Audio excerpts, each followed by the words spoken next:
ទស្សនវិជ្ជានៅក្នុងវត្តគឺបែបហ្នឹងគឺជាកฎថ្មីដែរឯកឧត្តមអង្គការគាត់បានប្រគេនព្រះសង្ឃនឹងទទួលអ្នកផលដល់អ្នកចូលរួមដើមបុណ្យទាំងអស់ដែលបានចូលរួមចូលក្នុងកម្មវិធីបុណ្យ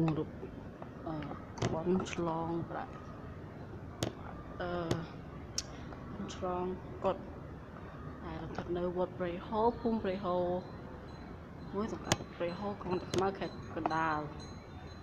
សូមចូលរួមបានច្រើនកកកហើយនឹងមាន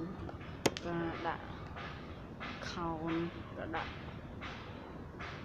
ជំនុំជប៉ុយដងវែង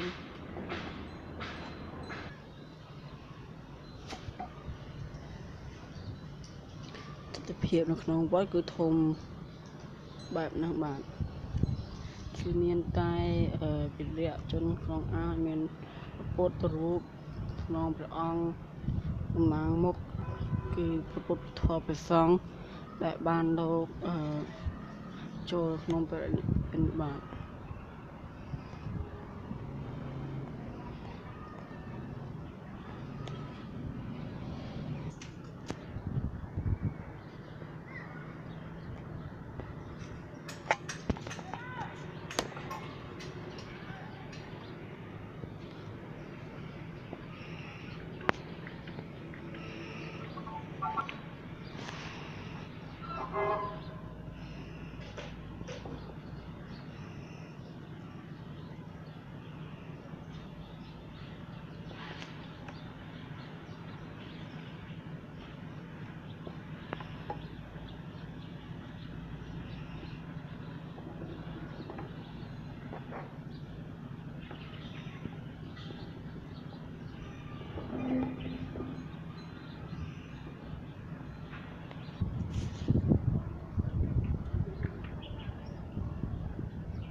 បន្ទប់ទឹកស្អាតជុំខកព្រះសង្ឃ